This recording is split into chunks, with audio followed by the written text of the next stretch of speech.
Hey, welcome back. It's the Gil Can Run Show episode.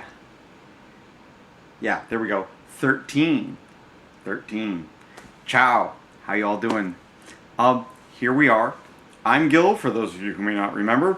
I run a lot, and while I'm running, I think a lot. Kind of using this one because it's been a few weeks because I'm coming to you from parts unknown. I haven't really had a steady place to live. I didn't have any electricity for a couple weeks and things like that. And, I've been bouncing around, doing my thing. A lot has happened. I've run, 2 marathons since I talked to you last? I ran the Ultra around the lake. No, I'm sorry, 3 technically. I ran the marathon around the lake, part of the Ultra around the lake, 24 hours around the lake, up in Wakefield, Mass. I ran the 6-hour pajama romp the next day in Queens, New York. And then I ran the Self-Transcendence Marathon. I'm sorry, I can't think. I've had a really long weekend. It is the weekend. Normally I come to you on Thursdays. I'm not. And I apologize, it's a little bit shaky. The way I have the camera set up, it's on something that's kind of shaky.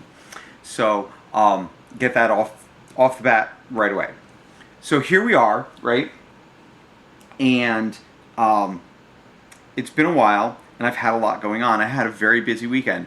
A couple months ago, one of my very best friends from college, every year she does a birthday party in New Jersey. I went to college in New Jersey, and she does a party, and she, set it all up and said, "Are you going to come down?" And I said, "Sure, if I can make it down, I'm going to make it down," because I always want to make it down for all my friends' stuff, but it's New Jersey, and life sometimes gets in the way. I hate when life gets in the way, but it does. And so I do my best to make it down, so I said I would do my best to make it down.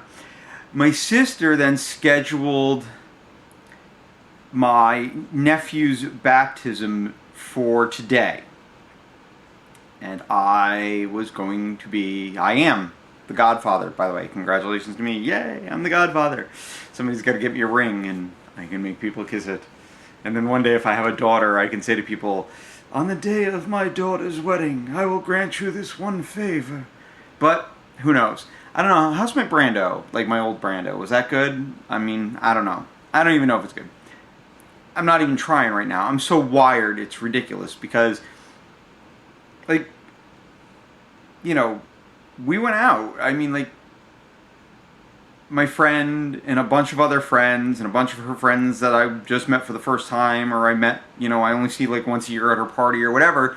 We all went out, and we were out almost to close the bar, and then she wanted to go to the diner because that's what you do in Connecticut and New Jersey and parts of New York and stuff. When you're done with a night out at the bar, you go to the diner. That's what you do. That is part of the culture here, and that's what we did. And so we got back to her. I was crashing on her couch, and I got back at 3 in the morning or so. Went to sleep. Got up a little bit before 7. And, washed up a little bit. Drove home. Got here on time. Back to Connecticut. When I say home, not actually home, because I can't really go home. But, showered up. Got changed, got dressed, got to the church on time, did the baptism thing, went to my sister's house, did the after party, more drinking was involved, hung out, went back, got changed. I went for an 8.5-mile run. Check it out, the link is below. I always link my runs. I don't know if you guys have noticed this. This is important. I link my runs because I want, good or bad, I want people to see what I've done so they can, do whatever they want to do with it. You want to laugh at me and, "Oh, how pathetic," or whatever. Or you want to say, "Oh, hey, you know what? I was feeling kind of bad about my times and stuff, but this guy, he's really excited about it. He does, he does all this long running, and he's not that fast." I'm not that fast. Although the other day I did do a 7-minute mile, and I was really proud of myself. It's been a long time since I've done a 7-minute mile. I just wanted to take it easy, and I know it's flat if I go out down, we call it State Street, right down the street from my house. It's Main, road, and I just took State Street. I took off, and next thing you know, I did a 7-minute mile. And I even stopped in the middle of the mile to talk to my neighbor and kept going after that. Like, if I hadn't have stopped, I would have done much better than a 7-minute mile. I was flying for me. I mean, you know, other people are like, whoa, 7-minute mile, no big deal. But for me, that is really, really fast. I usually do like 9s when I'm doing shorter runs. And longer runs, marathons, I usually average around 10 and a half minutes a mile. Sometimes more, sometimes a little bit less, but always in that area. So, anyway, so I did that.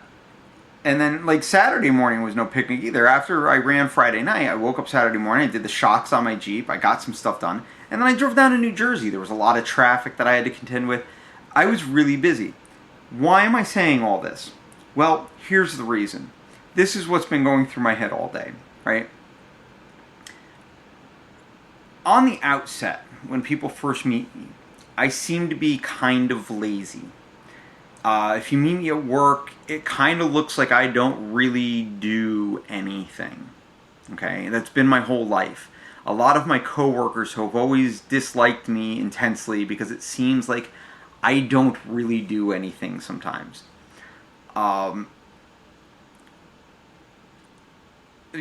Classmates in school used to hate me because it looked like I didn't ever do anything in school. And yet I would pass, and I would get 99s, 100s on tests. Most tests I ever took from middle school until I graduated, I never scored anything below a 95 on. And most tests were 50 to 100 questions, so I was never getting more than, 2 to 5 answers wrong, right? Generally speaking. And yet it looked like I never did any work, and people would get upset because, how is that possible? I don't know. It's just what I do. But one day when I was working at the BMW dealership, somebody went to my manager and was complaining, one of the coworkers, and was complaining about what I do. And he called me into the office, and we were talking about it. And he looked at this person that was complaining, and he said, "You need to understand something about Chris. He does his job so well, he makes it look like he does nothing at all." And it was the first time somebody said that about me and recognized that while it looks like I'm not doing anything, I'm actually doing my job very, very well. And so it seems like I'm not really doing any work at all. I make things look kind of effortless. I don't do it on purpose. I don't do it to show off. I don't do it because, I want to make people look bad or make myself look like anything other than, it's just that's the way I am. When Robinson Cano first came up to the Yankees, when I still watched baseball, a lot of people would complain that he seemed to be a very lazy fielder. And then one day, one of the sports cast people for whatever network, MSG or Yes or wherever the Yankees were at that time, the thing with Robinson Cano is that he's so good at what he does, he makes it look really easy. I tend to do that with things. I make them look really easy. It makes it look like I'm not putting in any effort. So on the outset, when people first meet me, I can seem very lazy, very lethargic, like I don't really care about anything, very aloof. As I've been running, as I've been doing more things, as I've been getting more involved in different aspects of life and different things, what I've realized, because even I used to think that I was lazy and lethargic and wasn't doing anything. But what I started realizing is it's not that I'm lazy, it's that I have so much energy and I want to do so much that sometimes it seems like I don't end up doing anything at all. Because, there's sometimes I don't know where to start. I'm full of so much energy, I don't know where to begin. There are other times where I get so caught up in something that I end up forgetting about everything else. Um, I'm not complaining about it. But what I'm saying is that, you know, people like to pass a lot of judgments on people. And people a lot of times will pass judgments that I don't work very hard, that I am lazy. I've even had some relatives say that to other relatives in a very hurtful way that I found out about later when I was younger. And I never said anything to them. Very close relatives. And, I think it helped feed for a very long time, and I still do. I have a fairly negative image of myself in certain ways, in certain aspects, but I'm working on it. I'm improving that. I'm trying to think more positively, and I'm trying to realize the positive aspects of myself and feel better about me and the skin that I'm in and who I am in relation to the rest of the world and who I am in relation to what's inside of me. And so I have a lot of energy. That's the long story short is, generally speaking, I have a lot of energy. This weekend has proved that in spades, because here I am, Saturday morning, I wake up at 6 o'clock, do shocks on a car, get ready, go down to New Jersey, drink all afternoon and throughout the evening until, it's time to stop drinking, because I did have to sober up I never really got drunk, but it's just steady drinking. I don't know if you've ever done that. Well, anyway, neither here nor there. I did stop for a couple hours before we left the bar, so that I would be ready to drive my friend, who it was her birthday, home. So I was nice and sober to drive to the diner, to drive her home. Everyone got home safe. I am very much safety first. Don't ever drink and drive. I know people who have been very hurt by it. Do not, under any circumstances, drink, get in your car, and drive home. You're an idiot if you do that.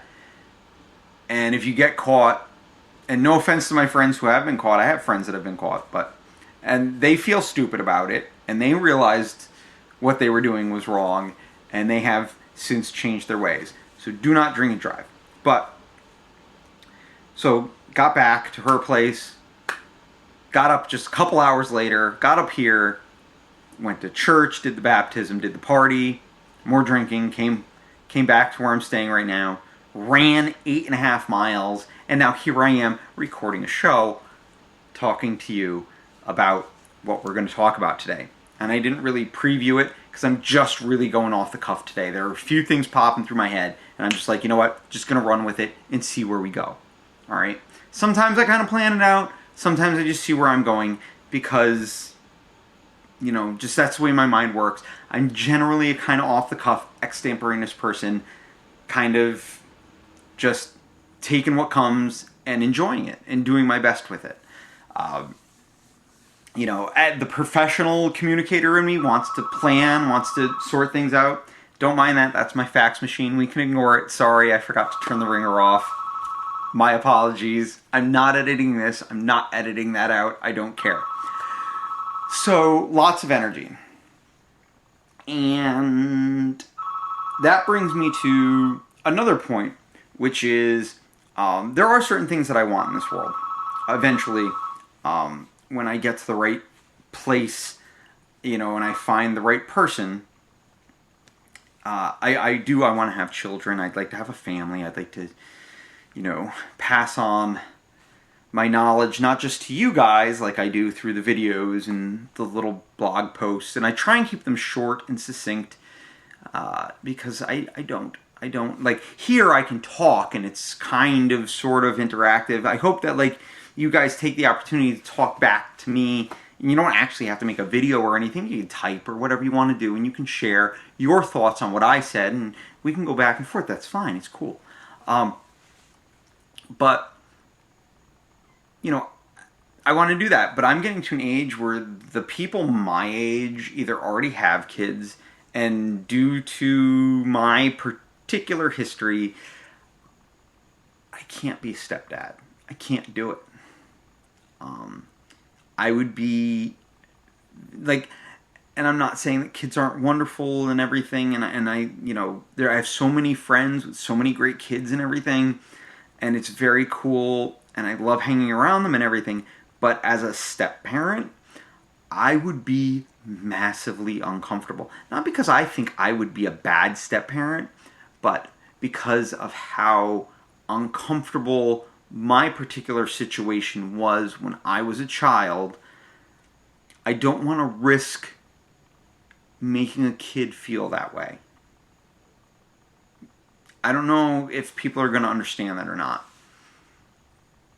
But I don't want to risk that. I don't want to risk making someone feel the way I felt as a kid. Okay? And it I get that I felt that way because I was in a bad situation, but and I wouldn't produce that situation, but I just can't help but feel that there's still going to be some sort of apprehension, some sort of awkwardness in the relationship that, and it's my failing, right? It's my failing that I would feel that way. So, or they, at this point, when you get up to this age, generally, if you haven't had kids and you're a woman, generally, now I know exceptions. Anything I ever say, I know an exception. So don't ever be like, well, I'm an exception, what a jerk. Like, I know an exception, but I'm just speaking generally. I take my experiences and I try and generalize them to help relate to a situation, right? And I understand that there's always exceptions. But generally, folks that get to my age that haven't had kids yet don't want kids, right? For whatever reason. So, I tend to, plus the energy thing, I tend to date younger girls. Okay? There's a little sharing I don't think I've ever shared before. I date girls. That is all. Just saying. But, that's an odd thing to say, but I just felt like sharing that with you. Nothing wrong with anyone else doing what they feel like doing and following their heart, right? Follow your heart. That's basically what I talk about all the time. Like, as long as you're not hurting other people, if what's in here is to hurt other people, don't do it. Beyond that, bring yourself the most joy you can, right? But once again, with the caveat, don't hurt other people. It's a pretty simple way to live, right? Much harder to actually do than to say, right? We all try, but we all fail sometimes. We're fallible. We're only human. But, so I tend to date younger girls. And a lot of times it ends up bothering them, right? And I get the you're old thing. Well, frankly, I have more energy than they do because none of them could do what I just did. They'd be sitting there, oh, I'm going to have to sleep 12 hours tomorrow. No. I'm going to sit there, I'm going to have my regular night, I'm going to go to bed when I fall asleep whenever I fall asleep. 10, 11, 12 o'clock at night, whatever. I usually wake up 3 or 4 times during the night because I'm a horrible insomniac. It's not really insomnia. It's more I have nightmares constantly. Sleeping is not my friend. Let's just put it that way. Sleeping is not my friend. So I have a lot of energy, right? And so it was bothering me because I was thinking about that, like all this stuff that I've done this weekend, right? Oh, and I put up blinds. I was putting up blinds in my house because we're getting towards the point where people need to, we're going to be able to move back in and everything and get everything settled, and you need blinds because you don't want people seeing you pooping or something. I mean, it's not that I don't care if someone sees me pooping in so far as I don't really feel self-conscious about it. but I feel bad for them because who wants to watch somebody else poop? I don't know. I guess some people like that stuff. I'm not judging. I'm just saying some people like that stuff, but I don't want to, whatever. You get my meaning. So, but, I do. I have a lot of energy, and I really don't like it when people call me old. And people will, use that as an insult against me sometimes, and I just kind of get pissed about it. You want to piss me off, call me old. First off, I'm not that old. My grandmother's 95. Pardon me. Don't tell her that I told you that. But, my grandmother's 95. And, that's kind of old, right? She has a sister who's going to be 101 coming up shortly. So, there's that. That's old. Okay? I am not old. I'm coming up on 40. My friend Jen just turned 38. Sorry, Jen. Cat's out of the bag. You don't care. We've been friends since freshman year of college. A lot of my friends I've been friends with for a very long time. The people that I hang out, I have a lot of friends. I've met a lot of people, very cool people, through running and everything like that. And I have a lot of people that I really consider friends, really good people that I've met, and I like hanging out with them. And there are people that I haven't even met face to face, but through Facebook, through different interests and stuff like that, I've met. And I've never met them face to face, but I know we would hang out and have a great time, and they're super cool, and they're friends. But a lot of my friends that I hang out with, I've been friends with for a very long time. Part of the reason I started racing was because I'm very bad in crowds, I'm very bad in public. So in order to help me get over that, I started racing because, you don't have a choice in the matter. You have to be in the crowd. You have to be in public. And, a lot of times I just kind of lose myself in the music and zone out. But you can't help but be cognizant of the fact that you're surrounded by all these people. So it kind of helps a little bit with the anxiety of being around people. But I'm still on a personal level. And don't get me wrong, if you had a full stadium or I need you to go up on stage and do this thing, do this act, do this bit, whatever, I could totally do that because it's very impersonal. But if I'm standing in the crowd, I get really uncomfortable because everyone's right there screaming and yelling and everything. It's very difficult for me to be out. But I do it. I know I have to do it.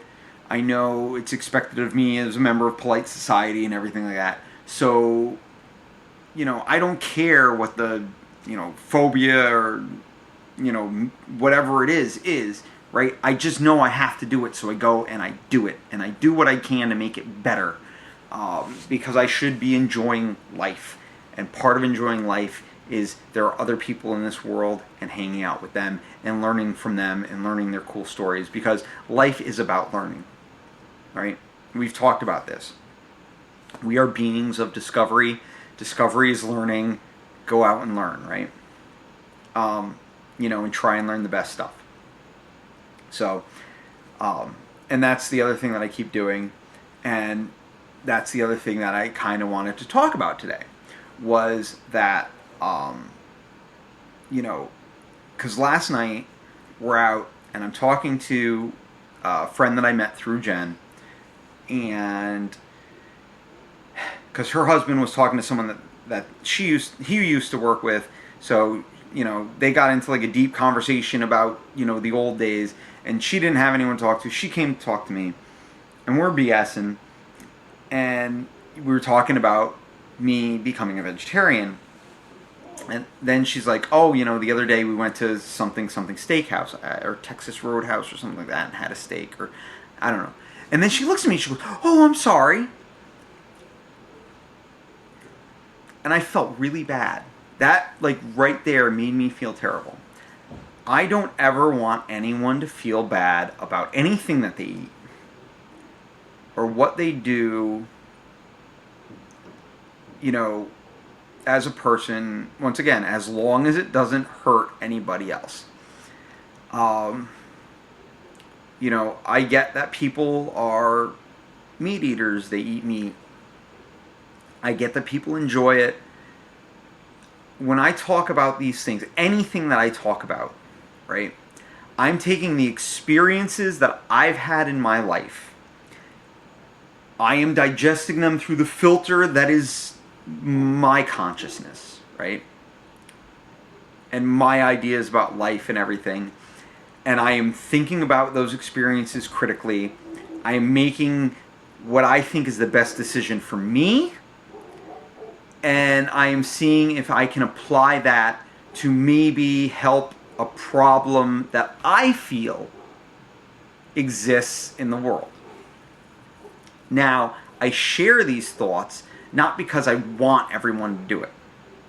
I share these thoughts because I want everybody to see that here's my perspective on it, and then take it and add it into their experiences, because you listening and communicating with me and letting me communicate with you is an experience, and you take that experience, add it to your other experiences, you think about that critically, and make a decision for you, right? It's like Ian MacKaye said, Ian MacKaye, lead singer of Minor Threat, Fugazi, and but Ian MacKaye said, because he was kind of the originator of the straight edge movement, or he was one of the, and one of the songs he says, and right now the name of the song's escaping me, and he says, look, I'm not telling anyone what to do. I'm just bringing up 3 things that everybody puts so much importance into that I happen to not find so much importance in, and because of these things, out of step. Whether they're fucking or whether they're playing golf, because of these things, I feel I can't keep up, out of step with the world. Okay?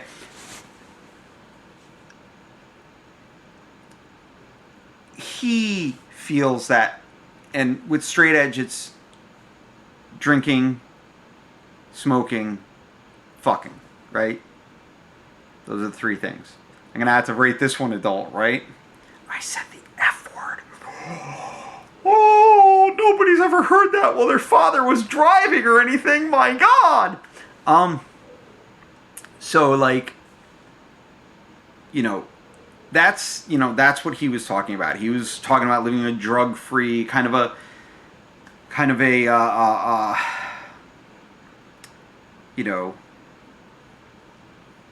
more morally upstanding. Straight edge movement, the hardcore movement itself, was, started, it was out punking the punks, and the punks started by, breaking away. They hated the disco scene and all the drugs and everything in the disco scene. And a lot of the punks start, indulging in shit. And then, the hardcore kids were like, man, and that all, and the straight edge scene came out of that. And I've never been straight edge, and I never will be. Okay? I like to drink. 1. I know it's bad for me. I know, it doesn't help me. It hinders my cognitive abilities. It, hinders my motor skills and everything like that. And it's not good, right? But I do enjoy having a drink every now and then with dinner or whatever, when I'm hanging out with friends having a few drinks or whatever, right? And I did smoke. I smoked for a very long time. And, other things, right? I will not be straight edge. I will never be straight edge. But I enjoy the music. I enjoy the message of it. Live a moderate life. Don't overindulge in things. And, with them, it's don't indulge at all in certain things. But, I think it's got a lot of wisdom in it. It's got a lot of good message to it. So, I appreciate the music. I listen to it. And, but I don't ever want to get on a soapbox and preach what people should and shouldn't do. and if you don't do this stuff, then you're like a horrible person. And that my friend apologized to me for having a steak, I felt terrible because I don't want her or anyone else thinking that I think they're a bad person because they do what they want to do. Okay? I'm saying I don't want to eat meat anymore. I'm saying that, you know, it's wasteful and harmful to the environment, and I don't think other people should eat meat, but they have to make those decisions on their own. Or if they're gonna eat meat, you know, what I would suggest is, what I think would be preferable is, find local sustainable sources that are less impactful on the environment. Your farmer at the farmer's market, right? If he's not factory farming, like the places where you get most of your meat at your Stop and Shops and ShopRites and Wegmans and what's the one out west? I forget. There's a big one out west. Not Kroger. Is it Kroger? No, Kroger's Auto Parts, right? I don't remember. Anyway, listen. You know, Big Y, whatever. If you are buying from places like that, there's a lot of Walmarts out west that have like big food sections and everything.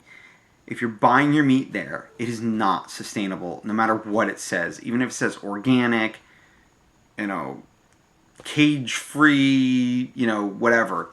It is not sustainable. The stuff that they're buying from places that are factory farming. It doesn't matter how much they, you know, shrink back the cruelty or whatever, and like cage free doesn't always mean cruelty free. Like, please. No matter how much they try and make it seem like, no, if you're getting it from there, it's coming from a really humongous farm that is wasting water and, you know, kind of being harmful in many ways and hurting the environment. If you're going to a farmer's market and your guy's naming his cows, means he doesn't have a lot of them. And it's a much more sustainable, much less wasteful way of doing it. Also makes things more expensive because it's more labor intensive. It takes more time, it takes more care, and that's why it's going to be more expensive. But I'd rather have 100 small-time farmers farming 100 head of cattle apiece than one giant farmer farming 10,000 or 100,000 head of cattle. Because those guys, you know, they're the ones doing damage. The guys that are doing it small scale are more concerned about waste. They're more concerned about, you know, cost and things like that to them, because it is going to be more labor intensive to begin with. Their meat's going to be more expensive, and so they're going to have a harder time selling it to begin with, right? But, you know, they're going to take better care of their animals. I have, you know, I'm recently a vegetarian, so I have had both. It tastes better, the texture's better, and, you know, the animals have been treated better, kinder, gentler. In the end, to me, you're still killing it to live, and, you know, that's still making me feel bad.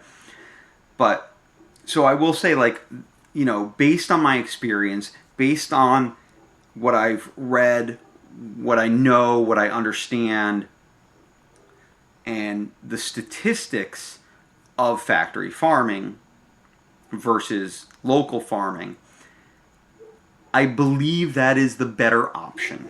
Okay? So, I would suggest everybody go that route and do that. But I'm not gonna, like, sit there and judge you and think you're an asshole if you don't. You know?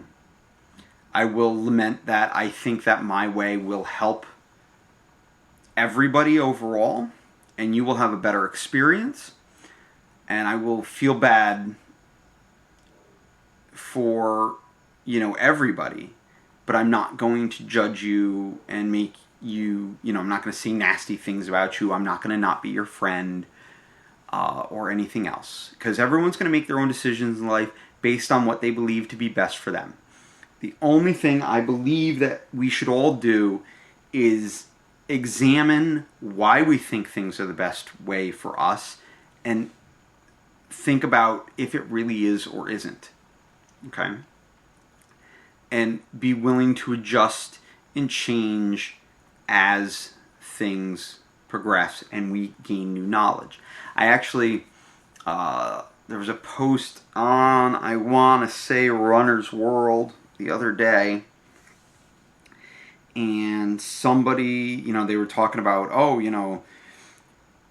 meat won't kill you and this, that, the other thing. And I said, well, yeah, no, because, if we're all getting it from a factory farm, we're kind of killing the environment, and that's kind of screwing everything up. So in a way, yes, eating that meat is going to eventually kill you. And I put down everything. And somebody says, oh, I'm not even going to try and talk to you because somebody like you. Well, first off, why are you even typing that, right? Because what's the point? If you think that I can't be changed, then why are you opening your mouth? To be an asshole? You want to be an asshole? He must have been like a farmer or something because his picture was him on a tractor. But more than that, I was like, no, I presented facts about the situation that we're in. You didn't rebut them. You just proceeded into ad hominem attack, and you offered no rebuttal whatsoever, except to say that I won't, obviously there's no point in talking to me because you know my type. And then he responded, and he's like, see, you just proved my point. And I'm like, no, I just pointed out that you're being an ass. Right? And I kind of just let it go with that. And, I kind of smacked him around about it a little bit. Because, he was just being an ass. That's being an ass. That's what that is.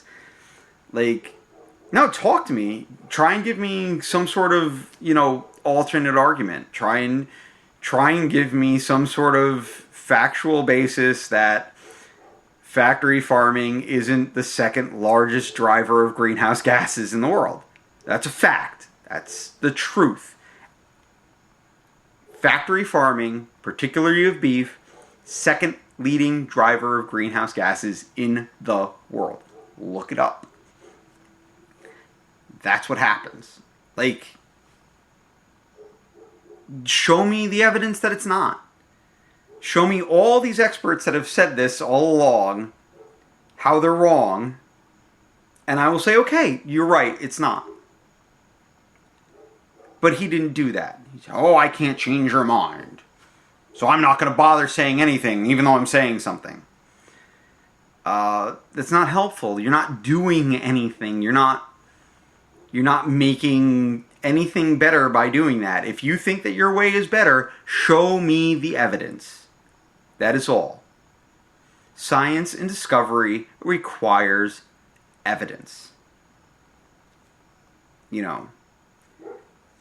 Everything requires evidence. You need to know what the experience was, right? So you need evidence. I can't just sign up to qualify for, I can't just say that I qualified for the Boston Marathon. I need evidence. I need to show that I ran a marathon in under, what do I need, 3:10 or 3:05? I don't know. But I need to be able to show that. I can't just say I did it. Some people try and cheat. Or maybe they don't. I don't know. But the fact of the matter is that I can't just say, oh yeah, no, I ran a marathon in under 3:10. I qualify. No, I need evidence, right? You always need evidence. I can say that my PR 5K is 22:07, right? But I don't have evidence of that. It's 22:37? I think it's 22:37, right? I need evidence. I can't just say shit. I need to back it up. There was a politician running for a very high office last election, and he claimed that he finished a marathon in under 3 hours. He was lying. He did not. I don't remember what he finished it in under.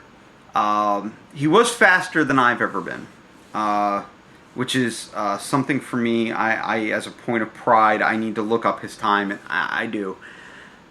Over the next couple of years, I need to work on beating him. Because really, I mean, that's just a jerk thing to do. Because I can tell you what my marathon PR is. I did it in I can tell you what race I did it in, and and anybody who's being honest about their races, anybody in this world that I have ever met that runs, that is being honest about their races, can tell you what their best time is at any distance. My best 5K, 22:37. Right, 37 or 27. My best half marathon, 1:47:13. My best marathon, 4:27:17. Okay, this is all verifiable. This is all up there, right? I know my times, or I can look them up very quickly and get that answer to you, right? I know this stuff because I want to know this stuff because I earned it. Okay, and if you sit there and say, I finished a marathon in under 3 hours, no, you didn't. You didn't earn that because you don't remember it. You're being dishonest. I believe he was under 4 hours, or right around 4 hours. But anyway, like, you know these things because you earned them. And, but at the end of the day, I haven't talked a lot about running, but you need evidence, you need to be able to back it up, and if you can show me evidence, you're going to be able to change my mind. If you can't show me evidence, you're not going to change my mind. And don't make up the evidence. Somebody posted a thing about the Pope being satanic the other day, and they showed this cross that he was holding. But if you actually Google the picture and you zoom out, he wasn't holding the cross. The cross wasn't even a symbol of the Catholic Church. It was being held by a member of an Orthodox faith. And that's their deal, that's their thing, and whatever it is, it wasn't a satanic symbol anyway. People make that stuff up. But, and I'm not endorsing any religion or anything like that. As I said, I was a godfather today. I was raised Catholic. I am Catholic.